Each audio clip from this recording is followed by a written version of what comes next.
Okay, good morning, Year 11, and various other people that have managed to get this code from somewhere and are now just in a mildly sinister way watching me talk. We're going to deal with the Tempest this morning. The point of this is that you can email in questions, so I've already had a couple this morning. Make sure you email in stuff that you want to focus on. Otherwise, there's very little point in doing this beyond what we did last year. So I'm going to start with the Tempest and going through everything really in terms of what we've actually got with the quotations. So you should have access to a virtual lesson quotation sheet that got sent to all of you. I think, yeah, it looks like it has been sent to all of you. So that's what I'll be working from for the basis of this. That has, to a lesser or greater extent, the most relevant quotations that you can have for the Tempest, well, all of the texts. So if you get onto that, then you'll be able to look at everything that I think is most relevant to you for this text. So I've already had one question this morning, or a couple of questions this morning, but one asking, what else should you be reading aside from the Tempest, or aside from the set text, in terms of helping your knowledge of these texts? So for the Tempest, the True Repository of the Wreck of the Sea Venture is probably the best place to start if you want to read anything else. I don't think there's anything that's greatly gonna help you beyond just knowing the text as much as possible. The True Repository of the Wreck of the Sea Venture is the sort of crowning piece of context for this text, because it's an absolute nightmare to read. It's written in horrific Shakespearean English, far beyond what the Tempest is written in, but it does give you an idea of what Shakespeare was actually writing about when he wrote the Tempest. So let's start contextually. The Tempest was written right at the end of Shakespeare's career. He'd actually sort of given up and gone back to Stratford to live out his sort of halcyon days with his wife and his children, who through all accounts he didn't really like anyway. But he'd given up and he went back, but he was asked or commissioned to write a couple of plays that would be contributed to the 14 plays delivered at the Globe and various other venues to celebrate the marriage of James I's daughter. So James I comes onto the throne near the end of Shakespeare's working career, after Elizabeth, who has this great long reign, this incredibly successful reign, where she sort of establishes peace across the British Empire, and helps contribute to substantial peace in Europe as well. Just a quick note, I'm sorry for the slightly grainy appearance this time. My internet speed is just not playing ball this morning. So James I comes onto the throne. He is still a Protestant king, so the same as Elizabeth I, but he has huge Catholic sympathies. He heavily believes in magic, but he heavily believes that magic is evil. He has this strange tension within himself, in that he, this is James I. James I sort of, he hates the idea of magic, but he also loves the idea of magic. And he writes quite a few books about witches and witchcraft.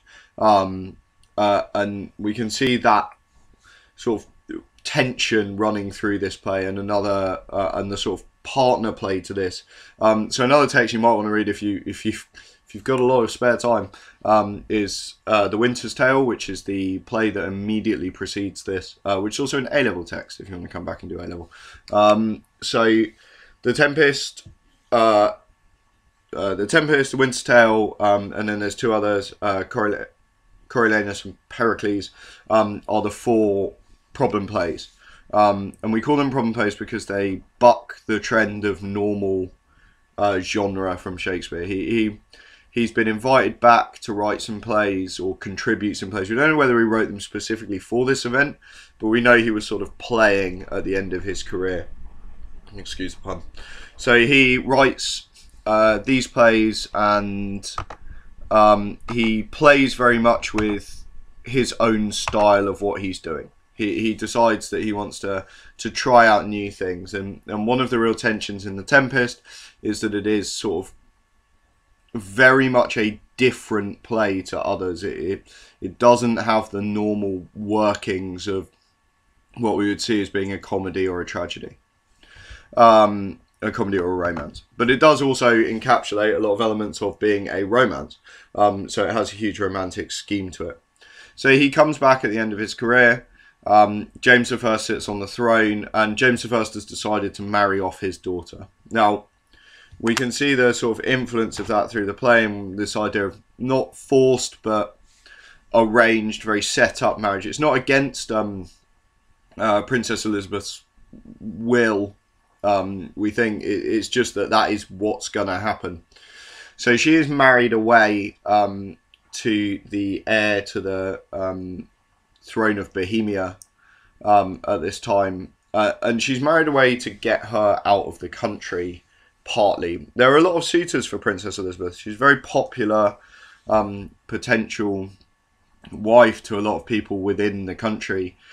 She is heir to the British. She's not heir because she's female, but she's got a huge link to the unified British throne. So James I, he keeps going against Parliament, and one of the things he does when he goes against Parliament is he decides that he wants the thrones of Scotland and England united, and he starts that process towards a united kingdom. Now, the Parliament absolutely does not want to happen, but James I says, no, I'm going to do it anyway. And so he starts that process. So he decides to marry off his daughter. His daughter is connected to the British throne, which makes her incredibly politically important. But she is also heavily Catholic. So his daughter is Catholic, his wife is Catholic, and his mother, Mary Queen of Scots, is Catholic. Well, was Catholic before Elizabeth I killed her, or signed her death warrant. So James I is surrounded by Catholics, and there is a huge movement in England at this time to try and put a Catholic on the throne. And they decide that Elizabeth I is, so Princess Elizabeth is the most likely and most viable option. She's very young at this point. She's only a teenager, but they want her on the throne. So what they do is they decide to try and blow up Parliament with James I and his son at Parliament, who will become Charles I. They decide to blow up Parliament, and this is what we know as the Gunpowder Plot, and that is the attempt to put Princess Elizabeth on the throne. So we can see these like political machinations that run as an undercurrent below the Tempest, and the direct result of this is that 2 years later, James I marries his daughter off in this absolutely incredibly extravagant ceremony, this unbelievable ceremony that almost bankrupts England, involving sort of 14 plays at the Globe, citywide celebrations. He holds an entire mock sea battle on the Thames with something like 50 ships, and he absolutely goes to town on this celebration. We think sort of recent royal weddings have been extravagant. They are nothing compared to the marriage of Princess Elizabeth and the heir to the throne of the throne of Bohemia, which is a relatively minor country in sort of East Central Europe. It is where the Czech Republic is now, although it's been renamed to Czechia. So it's where the Czech Republic is now, but it's got a lot of power. It will eventually fall after the Winter War, which is relatively uninteresting at this point in time. So we have Shakespeare at the end of his life. He's playing with what he can do in a play, with how he can break his own genre, and he decides to write The Tempest. Now, The Tempest has got this grounding in fact. So we know that Shakespeare probably saw a manuscript of what is called The Wreck of the Sea Venture. So a ship called the Sea Venture, which was sailing to America, was wrecked and split in half just outside Bermuda. The captain of that ship actually intentionally ran it aground to try and save their lives, and this probably saved most of the lives on board. They spent the next 6 months living on Bermuda, rebuilding their ship into 2 new ships, and then they sailed on to Jamestown or somewhere around that area in order to sort of continue the mission and fulfill it as it was. So this shipwreck that happens at the start of the Tempest is heavily grounded in this contextual thing. This is what was going on at the time. People were sailing to the New World. The New World was a hugely interesting thing. Most people had no idea of what it was like, apart from these very scant things that came back. So Shakespeare is writing about what was going on, and what was going on was that people were expanding empires. The Dutch, Belgian, French, and British, and Spanish, and Portuguese, all these Western European powers all had empires abroad, particularly in areas of South America and Africa, especially Africa. So there were huge, and then India and East Asia as well was starting to be uncovered. So huge elements of the globe were being drawn on the globe is the best way to think about it. Previously there were big blank spaces where these countries would eventually fill. And a lot of countries were sailing abroad, exploiting what was there, trying to convert the people there to Christianity, and then realizing this wasn't going to happen, and so just frankly killing them, or putting them into an entrenched slavery. So that was the contextual feeling. We had this huge political maneuverings between Protestants and Catholics, with a Catholic sympathizing king on the throne because of his personal context, but on the other hand he passed some really strange anti-Catholic laws as well, forcing Catholic priests to convert or die. How much that actually got used is a matter of for the historians to discuss. And then we also have this idea of the expansion of the world. People going to other countries, finding other countries, or finding other countries, and then occupying them and bringing things back. We have the sort of tale of the potato being brought back by Sir Francis Drake at this point in time, things like this. So that is how this play starts. It starts with Shakespeare's absolutely favourite way to start a play, which is he starts with a storm. And there are quite a few Shakespearean plays that start with a storm. Twelfth Night starts with a storm as well. There are loads. Even Macbeth has a sort of storm like. The Winter's Tale has a storm halfway through when it restarts as a play. So Shakespeare loves a storm. Partly because Shakespeare was an absolute wonder of special effects.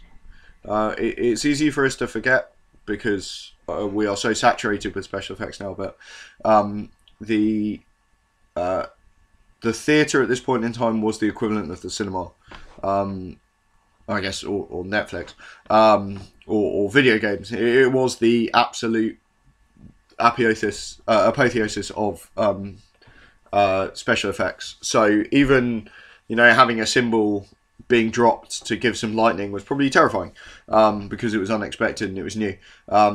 In what I've already said is the companion play to this, The Winter's Tale, there's a point where the stage direction is exit pursued by a bear. And we think they used a real bear.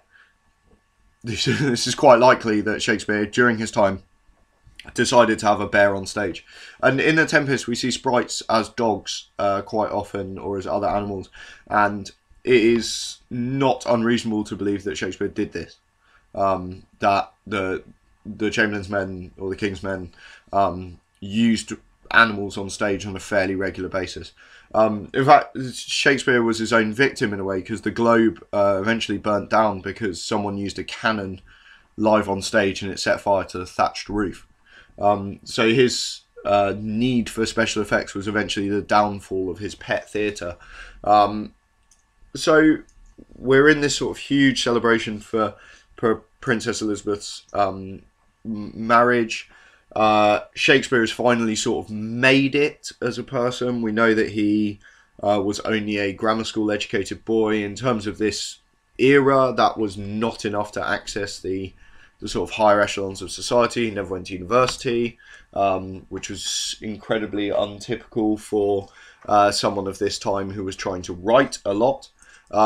So he wasn't your archetypal writer, especially your archetypal playwright, and this was constantly picked up on by other playwrights. So Robert Greene, who we know was incredibly influential in the court, referred to him in an early review of one of his plays as an upstart crow beautified by our feathers. So this is essentially just means that he was a someone pretending to be far more upper class than he was, and using the trappings of the upper class, i.e. writing and playwriting, to try and make him appear in those classes. So there was a huge class divide, but Shakespeare moved through the classes. There's no way he was actually a true upper class person by the end of his career. What he was someone who was involved in the court heavily, but mostly through people he knew, people like Kit Marlowe and other sort of influential figures who took a liking to him. He also is likely to have had a number of affairs with people, male and female, in the court, which meant that he was sort of connected to it and heavily linked to it, which is quite a dangerous thing to do, really. Quite famously, Henry VIII, so this is moving on a few generations, but Henry VIII, when he married Anne Boleyn, decided to have everyone that had ever had an affair with Anne Boleyn executed, just to make sure that no one could say they'd slept with her. So that's the sort of contextual feeling about the need for a sense of virginity and purity, which we'll come to with Miranda a little bit later. So let's actually have a look at a little bit of the text. So I've said that there's a virtual lesson quotations sheet that was shared with you and should be available to you. I'll just make sure it is shared with you. Can someone either log onto it or ping me an email saying whether they actually have access to that? Because I've got none of you on it at the moment, which sort of worries me slightly. Who are you? You're a child. Well done, Aisha. You have access to it, therefore you all do.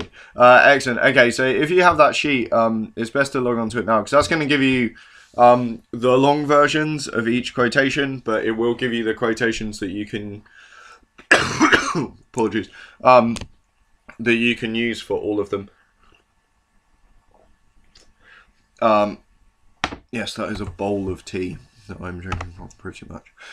Okay, so let's start with our retrospective narrative. So, a retrospective narrative is an absolute hallmark of romance. Just to remind, so people that weren't on right at the start, I know it's sort of picking us up as we go. Please email in any questions or things that you want me to focus on as I go through this morning. Because it will help you. This is a decent time to sort of try and shape things for yourself. Otherwise, I'm just going to end up sort of pretty much saying the same stuff I said last year.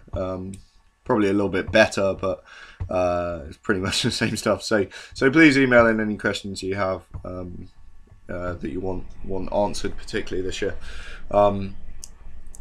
Miranda. So a retrospective narrative.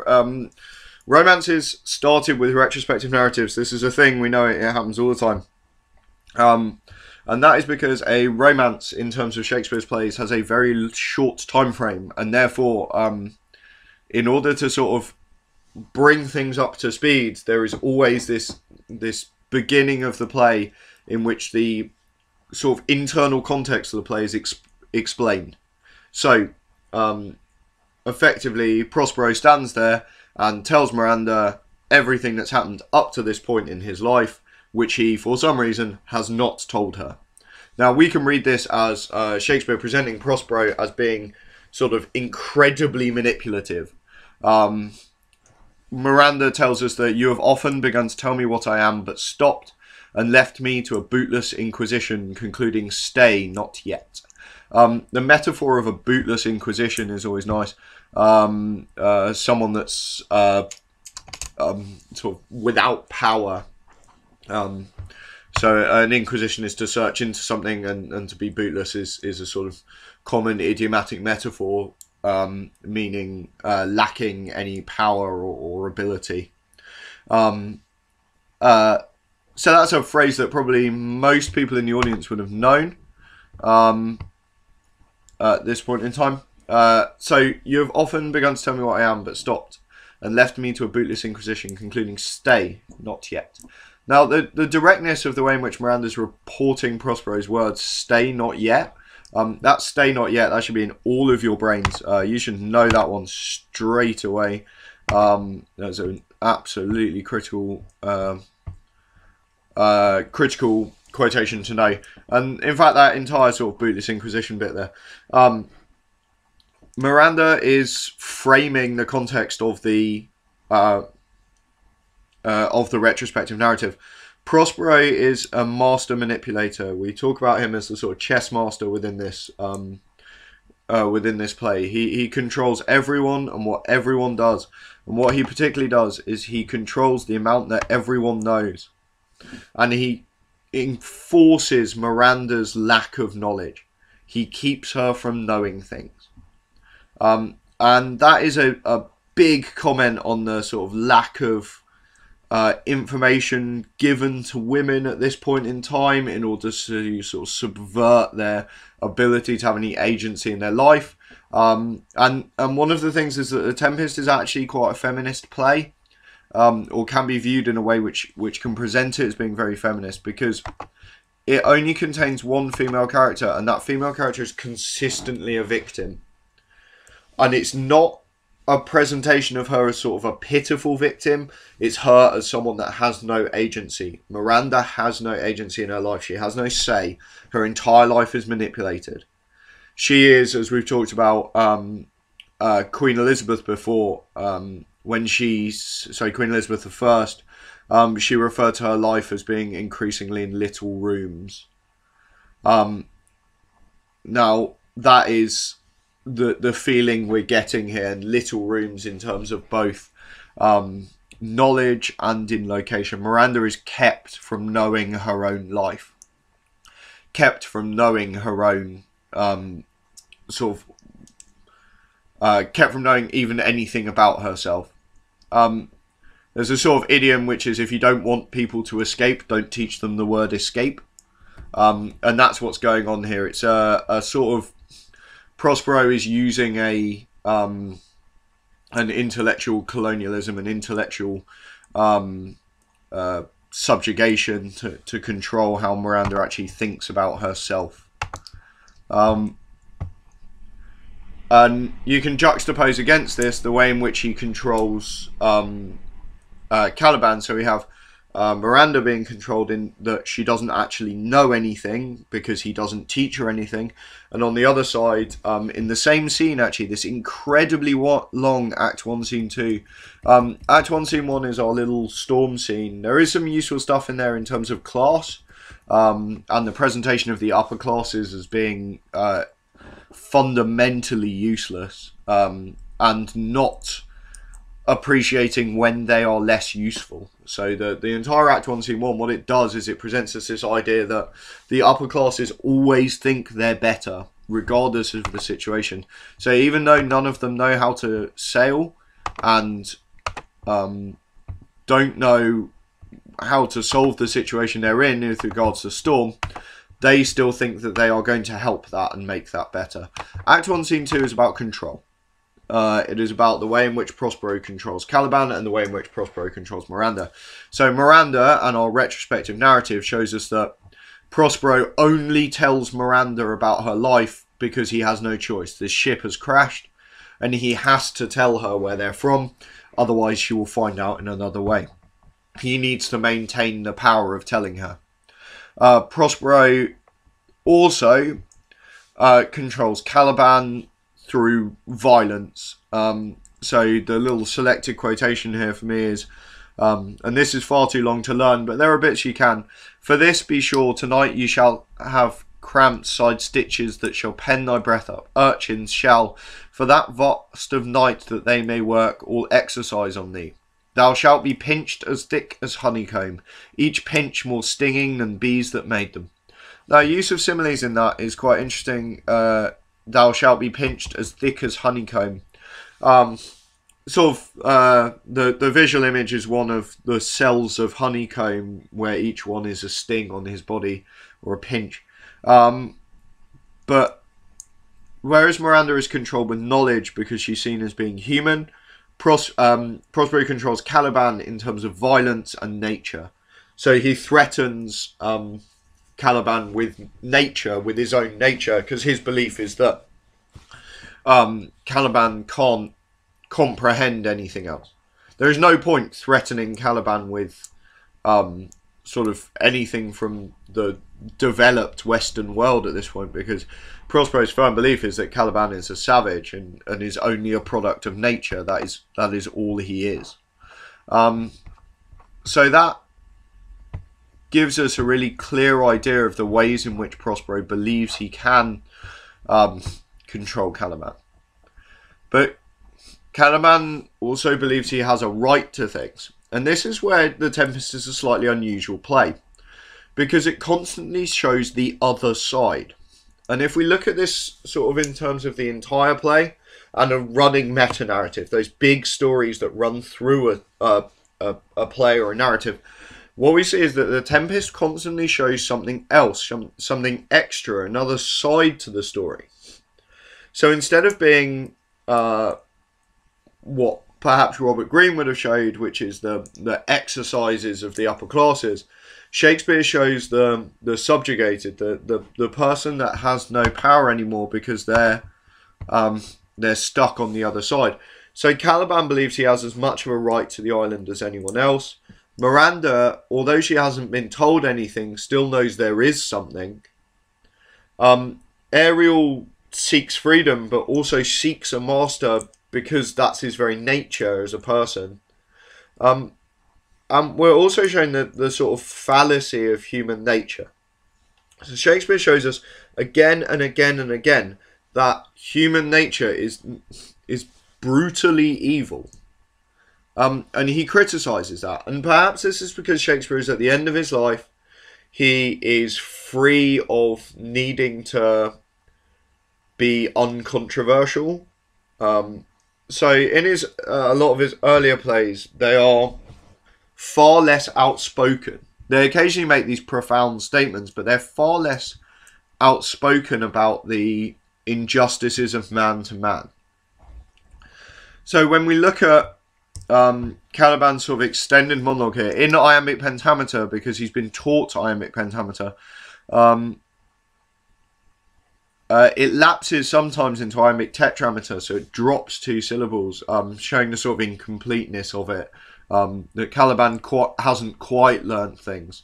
But he still speaks in iambic pentameter. He's taught, Shakespeare presents as a character that's been taught English by Prospero and Miranda, and if we see the quotation below that, "You taught me language, and my profit in't is I know how to curse. The red plague rid you for learning me your language."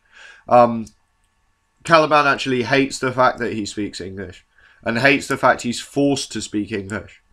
And he says that the only thing he's gained by that is that he can curse Prospero in his own language. But if we look at his idea of the claim to the island, "This island's mine by Sycorax, my mother, which thou takest from me. When thou camest first, thou strokest me and made much of me, wouldst give me water with berries in't, and teach me how to name the bigger light, and how the less that burned by day and night, and then I loved thee, and showed thee all the qualities of the isle. The fresh springs, brine pits, barren place, and fertile. Cursed be that I did so. All the charms of Sycorax, toads, beetles, bats, light on you. For I am all the subjects that you have, which first was mine own king." So, what Shakespeare does here is he gives us the subtlety of ownership. He shows us that actually you can't just go to someone else's country and claim it, because there's someone else there that's already has, by a sort of right of having always been there, or by someone else saying it's theirs. And there is a really big post-colonial criticism of this, that people look at this section and say that Shakespeare is right at that moment where empire is developing and taking other parts of the world for itself. And Shakespeare's there writing something that sort of prophesies how badly this will be looked upon. Shakespeare almost anticipates the criticism of his own time here. He says, effectively, we're doing something that isn't right. It's not just us that's doing it, but we're as an empire doing it, and as people, and as sort of white Western Europeans doing it, and it's not right. Now, we know that Caliban doesn't do this through the whole of the play, and one of the things for your exam is actually looking at how a character develops through the play. But he sort of lapses in and out of being the sort of light entertainment comedy, and then making these incredibly profound speeches. And this is something that Shakespeare does in a few of his plays, actually. In Romeo and Juliet, he does it as well, with the death scenes, where suddenly sort of happy, jovial characters make very profound statements about how they've been destroyed by their friends. So, if we keep going into Act 1, Scene 2, this mammoth Act 1, Scene 2, probably one of the longest scenes in Shakespeare, where so many characters come on and off and off and on, and we see sort of, it's like a huge introduction to the characters of the island.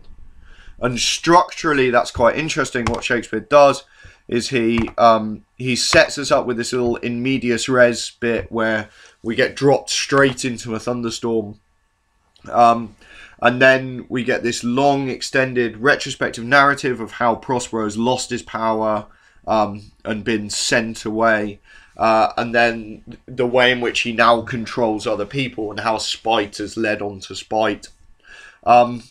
And then we get the sort of opening of the romantic element of it, with Miranda saying, "This is the third man that e'er I saw, the first that e'er I sighed for." Now, this is Shakespeare's humour of naivety, and he does this a lot. And we see that Miranda and Caliban both are the victims of this, and we'll see Caliban doing the same. Miranda and Caliban are interesting characters because they have so much in common. They're both controlled by Prospero. They're both controlled in different ways, but they're both ruled by Prospero in a way in which makes them naive of the world. They don't know enough. And Shakespeare also uses that naivety to make them the comedic element. Now, I know probably a lot of you don't see Miranda as a comedy character, but she is, on the basis that she often makes inadvertent sexual innuendos that the Shakespearean audience would have picked up on. And this is a good example of one. "This is the third man that e'er I saw, the first that e'er I sighed for." That "sighed for" is a sexual innuendo. It's an orgasm joke, effectively. And the audience is watching this naive girl who has no knowledge of the world explicitly talk about sex without knowing that they are. And this is funny to a Shakespearean audience. And it's framed within this very nice sort of and it's a really common Shakespearean way of building a phrase in which it's an inversion.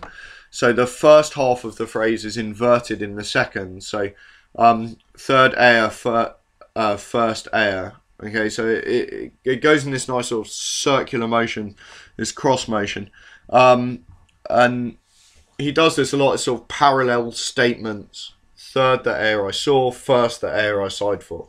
So it's a really common Shakespearean trope, these parallelized statements, parallel statements, sorry. And it draws to the end. It draws the end of the statement. But it is this inadvertent, naive sexual innuendo. To move on to Act 2, Scene 2, to give a bit of juxtaposition to this, or to give something to oppose to this, we see Caliban's naive humour and the elicited humour from the audience. And this is Caliban. This is Caliban not recognising that he's being lied to. So Caliban asks, "Hast thou not dropped from heaven?" And Stephano says, "Out of the moon I do assure thee. I was the man in the moon when time was." And Caliban says, "I have seen thee in her, and I do adore thee. My mistress showed me thee, and thy dog, and thy bush." Now, Stephano presents himself through a joke. He claims that he's the man in the moon, the image that's made in the sort of craters of the moon at night. And Caliban instantly believes him. Now, there's this naivety from Caliban that he always believes what he's told. And we see that echoed consistently through the play, particularly at the start where, as we've already seen, he was sort of suckered in by Prospero, because Prospero sort of told him nice things and Caliban just believed it. And here again, Caliban just believes this flippant statement from Stephano. And Stephano then exploits that. And Caliban says, "I prithee, be my God." Now that is a phrase that you should all know off by heart straight away. Because if you have any question on Caliban, you need that statement, "I prithee, be my God." Even just "be my God," from Caliban to Stephano. Now, there's a really nice sort of contextual point about people who sort of changing religion based on observation. In that we have a sort of tumultuous religious climate in Britain at this time, that people are sort of having to adapt their religion based on who is on the throne, based on what they are told to do. And a lot of people doggedly stay with the thing. Now, it's still Christianity, it's just a different version of it. But people are being killed for their beliefs. People are being executed based on the fact that they have decided to practice a different denomination. But also, Caliban craves this. He's presented as requiring a god, needing one. That Caliban has lost Prospero as his god because he's been scorned by him, and now he sort of craves someone to fill that position. And the second person phrase, "be my God," like craving it from someone, ordering it, is that sort of very direct phrasing that draws them in. And actually, we see that Stephano is manipulated by that as well, because he craves the power of owning others. That this isn't necessarily just something about Caliban. This is also something about humanity as a whole needing people to subjugate. Caliban offers Stephano the ability to be a god, and so he is happy to do this. He absolutely craves this. Caliban also alludes in the "my mistress showed me thee" to the sort of quite intimate, not sexually intimate, although obviously Caliban tries to rape Miranda, which is what destroys the relationship. Caliban alludes to the intimate relationship between him and Miranda. That him and Miranda obviously had a relationship where they did sort of look up at the stars, and Miranda tried to treat Caliban in a way that he was a child. So what we can see is Miranda treats Caliban like a child, and Caliban reacts in a way that is actually incredibly adult. That of his sort of unchecked sexual desires. So that it's a young girl teaching a man, and that is a sort of, there's a really strong tension in there from Shakespeare, that he presents us an inevitability that actually something there was going to go wrong. Okay, so we're going to Act 3, Scene 1 now, and this is our sort of strong courtly love scene. So courtly love was the expectation that any sort of man that was trying to seduce a woman would seduce them by doing sort of big impressive acts dedicated to them. That they would do this and then they would get their hand in marriage and then they would have children. So that's sort of how courtly love was developed. That courtly love was about impressing a woman with strong selfless deeds, whether fighting on their behalf on the sort of battlefields of Europe, or just doing increasingly difficult tasks at home in physical nature, or quite often writing poetry and sort of devoted love poems to them. And it was all about this sort of almost purity of love, that people did these acts to try and impress women. Now, courtly love has a lot of conventions. It had a lot of things that had to be done. So women would almost pretend to be weaker than the men. They would pretend to be weaker than they were.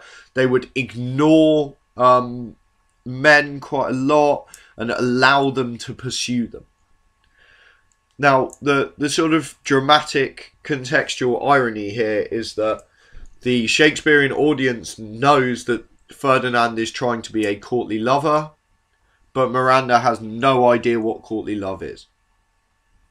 So Miranda regularly sort of breaks Ferdinand's ability to do these courtly love tasks because she knows she can do them better. Because Ferdinand's led a very closeted, very sort of very controlled, very protected life. He's led a life in which he's had to do absolutely nothing for most of his life. He's had servants to do everything for him. So he tries to do these things. Miranda sort of takes that away from him. So Ferdinand in Act 3, Scene 1, there be some sports are painful, and their labour delight in them sets off. Some kinds of baseness are nobly undergone, and most poor matters point to rich ends. This my mean task would be as heavy to me as odious, but the mistress which I serve quickens what's dead, and makes my labours pleasures. Now, that last phrase there, makes my labours pleasures, from Ferdinand about Miranda, is really useful in that it demonstrates to us that Shakespeare is alluding to courtly love, and he wants us to read Ferdinand's actions in terms of Ferdinand as a courtly lover. That he's doing these things in order to impress Miranda. There be some sports are painful is sort of quite important thing. Now, we don't think of sports here in terms of like football or rugby or anything like that. What we think of sports as in sort of just physical activities.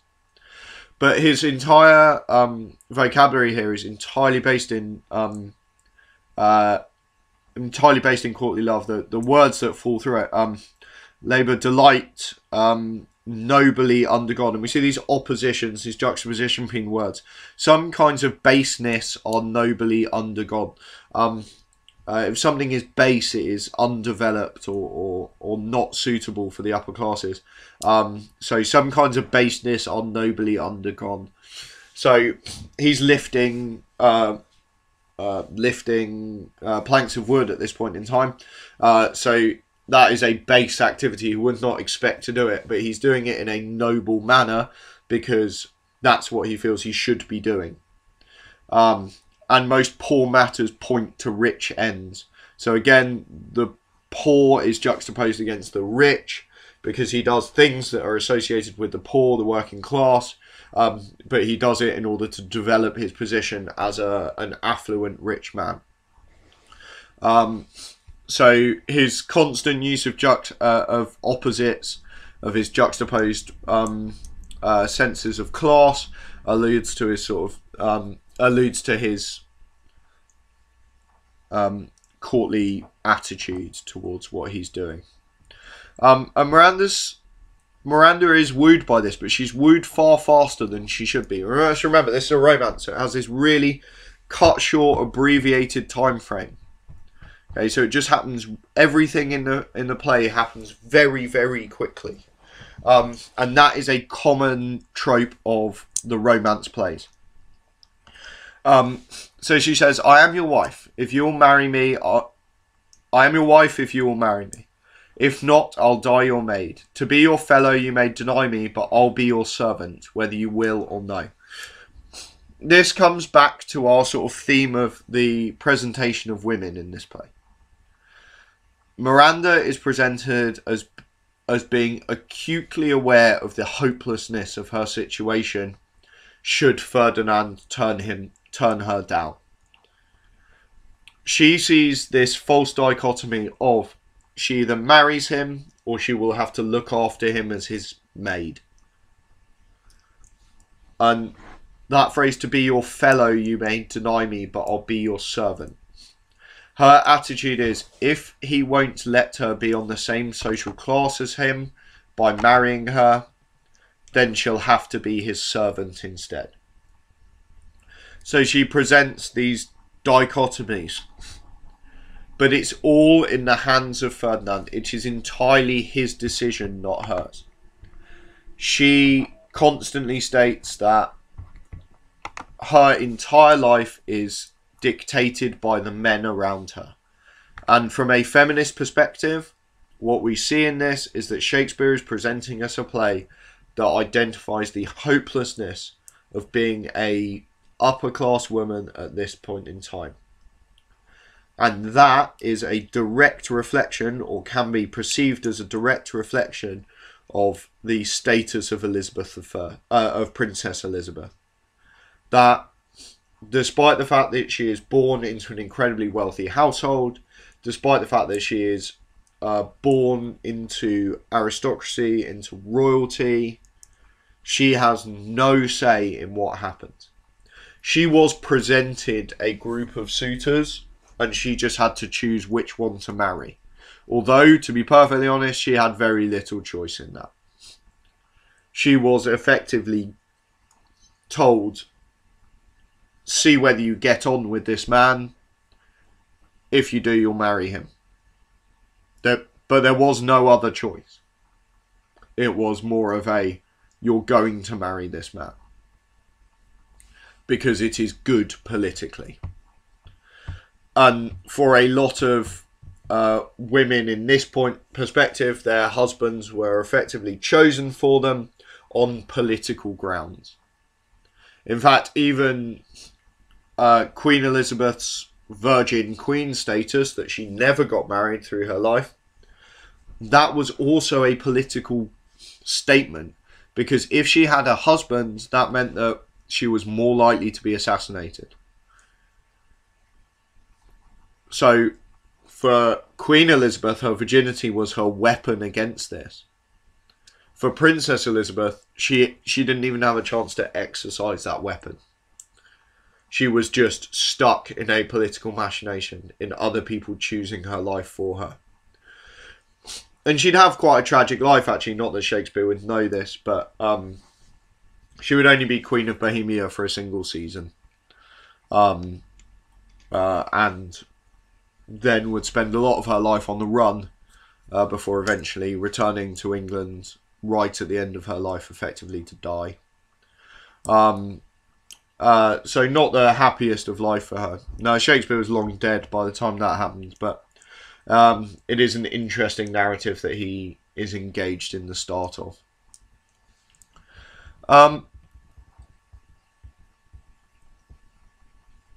So Miranda alludes to her hopelessness of her situation by almost sort of imploring Ferdinand to marry her. Now, this is, as you probably guessed, quite atypical of this time period. That actually, for a woman to effectively propose is fairly rare. But it also, that is a statement on the fact that Miranda has no idea how to be involved in a courtly romance. She does part of it right in that she effectively gives in to him, but she does it in a manner that's far too forthright and sort of aggressive.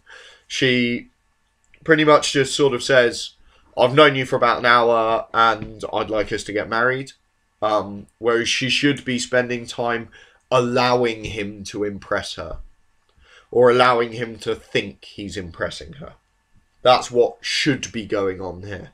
And so for the audience, this is a sort of, for a Shakespearean audience, this is a slight moment of uncertainty. We don't know if we're sort of stood in the globe in 1612. We don't know whether we should sympathise with Miranda for her naivety or be surprised by her forthrightness, by her inability to sort of play the cards they should in the order in which they should be played. And then we also get other sort of unusual moments.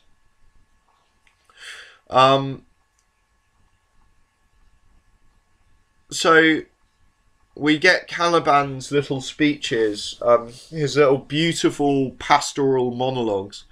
These monologues about the beauty of this island. Now, there is no way that Shakespeare had ever been to Bermuda, which is where we presume he's writing about.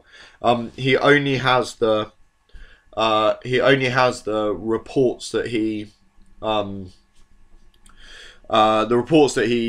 sort of got back from explorers, pilgrims. So his idea of what Bermuda looks like is consistently wrong. He talks about hedgehogs, and hedgehogs are a European animal. I'm pretty sure they don't exist in Bermuda. And he also sort of talks about the landscape of Bermuda being totally wrong. Bogs, for instance, which are just not there. But he also, so we have this idea that what he's talking about actually is a beauteous England, that the Tempest isn't really set in a real place, it's set in a sort of reflection of a beautiful England. And so his most famous speech really, and this is the one that was used at the start of the London 2012 opening ceremony for the Olympics actually. Be not afeard, the isle is full of noises, sounds and sweet airs that give delight, and hurt not. Sometimes 1,000 twangling instruments will hum about mine ears, and sometimes voices that, if I then had waked after a long sleep, will make me sleep again. And then, in dreaming, the clouds methought would open and show riches, ready to drop upon me, that, when I waked, I cried to dream again. Now, there's a complex structure here, and it's quite hard to work out at what point he's talking about a dream and what point he's not talking about a dream.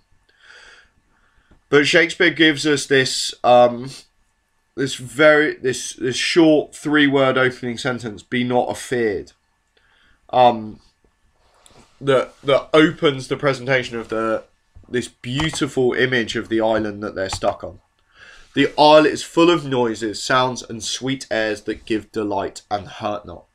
The overriding feeling of this speech is that this island is beautiful, and that its sort of intricacies are to be appreciated. And this is unexpected coming from Caliban. Caliban is this base, brutal character who's sort of meant to be a reflection of violence and primitivism. But at the same time, he's the only one that stands there and talks about how beautiful the island is. Everyone else is caught up in their own sort of human political games, whereas Caliban is the only character that stands there and goes, "This island is beautiful." And he says that if he woke after a long sleep and this island was around him, he'd be able to just sleep and dream again, because the island is so peaceful and beautiful that Shakespeare presents us a character truly at peace with the nature around him and unafraid of it. Whereas the other characters in the play are afraid of the island, Caliban knows that it is harmless. It is only the humans on it that are going to cause him pain and strife, not the island itself.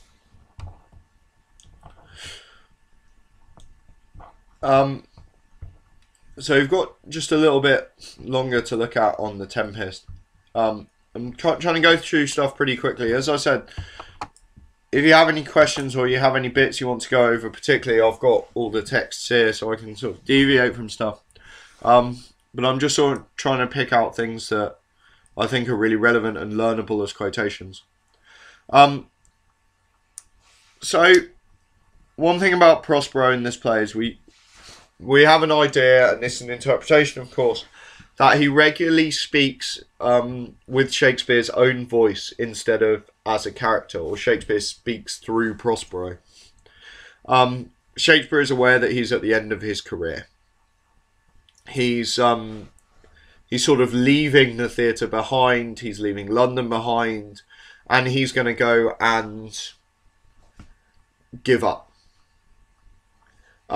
So this is his sort of one of those moments where we believe that he's leaving it, and he does it through wordplay mostly. The way in which he presents this is he presents puns that are only readable if we know the context of what's going on. So, our revels now are ended. These are actors, as I foretold you, were all spirits, and are melted into air, into thin air. And, like the baseless fabric of this vision, the cloud-capped towers, the gorgeous palaces, the solemn temples, the great globe itself, yea, all which it inherit, shall dissolve, and, like this insubstantial pageant faded, leave not a rack behind. We are such stuff as dreams are made on, and our little life is rounded with a sleep. Now, I just want to clear up that we are such stuff as dreams are made on, because this is probably the most misquoted line in Shakespeare. The amount of times you will hear people say, we are such stuff as dreams are made of. And it's totally wrong, because when you think about it, what he's saying is that humans are only machines to make dreams. We are such stuff as dreams are made on.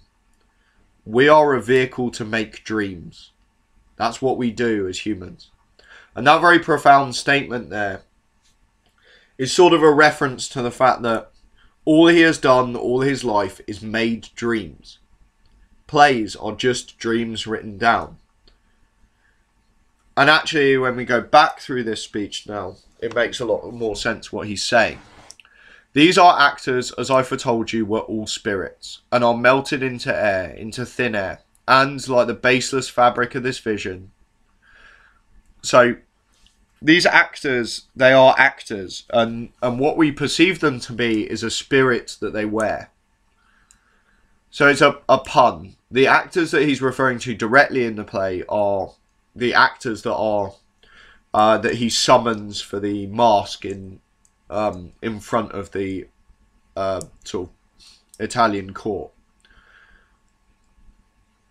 These are actors, I've told you, were all spirits. And then, like the baseless fabric of this vision, the cloud-capped towers, the gorgeous palaces, the solemn temples, the great globe itself. Now, the globe itself is obviously a play on words that is a reference to the theatre, the Globe Theatre, which people would have been watching this in. But the rest of that is a reference to the fact that most of these things wouldn't be directly portrayed on the stage. The stage would be a bare stage with a few possible sort of props. But there wouldn't be cloud-capped towers. There wouldn't be gorgeous palaces or solemn temples. That would all just be the audience's imagination. And so it will dissolve at the end. It will go away. And there will be nothing left. And Shakespeare's showing a sort of air of sadness here, that actually everything he does is just a dream that ends. It's not a real thing anymore. There's a sort of regretful tone here from Shakespeare that actually everything he does and everything he has done is Useless. There's nothing there anymore. And we are definitely viewing an aging Shakespeare through Prospero. But Prospero, in the same way, is saying that everything he's done on the island is ended. And actually, he's just going back to Italy to die. Our little life is rounded with a sleep. There's a fatalism here. The fact that he will just go and die. And that is it.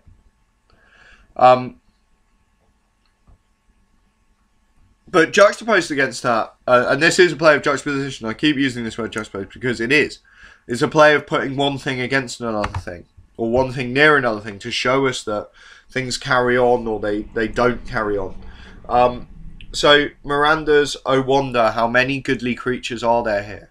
How beauteous mankind is. O brave new world that has such people in it." Brave New World is, again, one of these really famous phrases that gets, that's been taken up by other people. Aldous Huxley's book, Brave New World, borrows it for the title, of course. How many goodly creatures are there here? How beauteous mankind is. O brave new world that has such people in it. Miranda now looks at the fact that there are more people in the world and is excited by that. So whilst in the same scene we have Prospero looking at the world and realising that actually at the end of it, it was all just dreams and thoughts, and those thoughts will die with the person. We have Miranda looking at the world and seeing the beautiful potential of mankind. So there is that really heavy offset. On one hand, the fatalism of a dying old man in Prospero and a reflection of Shakespeare. On the other hand, Miranda's hope for the future. And then we have Prospero's closing speech. Now, the amount of interpretations of Prospero's closing speech is almost absurd. The amount of people that have read into this in so many different ways. Going through it line by line will take us hours. But the crowning context of this is that either we have Shakespeare's apology to James I for giving him a play with magic in. We also have Shakespeare's retirement from the theatre, spoken through Prospero. We have Prospero as a sort of conjuring mask character that he's actually put on this play himself and takes count of this. And then we get a literal sort of Prospero leaving the island and actually in a sort of almost pantomime-y way asking for audience participation to clap and sort of create a wind to blow them across. I think the best way to look at it is that this is Shakespeare's departure from the theatre. And he's saying that he is now done, but he just needs the audience to clap, because if the audience claps, and he says with the help of your good hands, then he knows that he has done something good. And he constantly says that all he wanted was to please. And that's all he wanted. Shakespeare reduces himself down to something very simple. That of the entertainer. That of someone that's just going to say, actually, all I wanted ever was for people to be happy. Which is quite a simple ending to a quite complex play through the meat of it. But it does remind us that these were plays that were performed as entertainment. And we must not forget that. And through the course of your analysis of this, you need to keep looking for points where Shakespeare was creating moments of entertainment, moments of suspense, moments of humour. And that's really critical. Okay, I am quite happy with having sort of blasted through the Tempest in that way. I hope you are as well.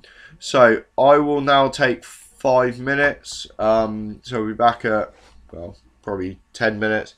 So we'll be back at 12:15, and we will go through Jekyll and Hyde in a similarly rapid manner.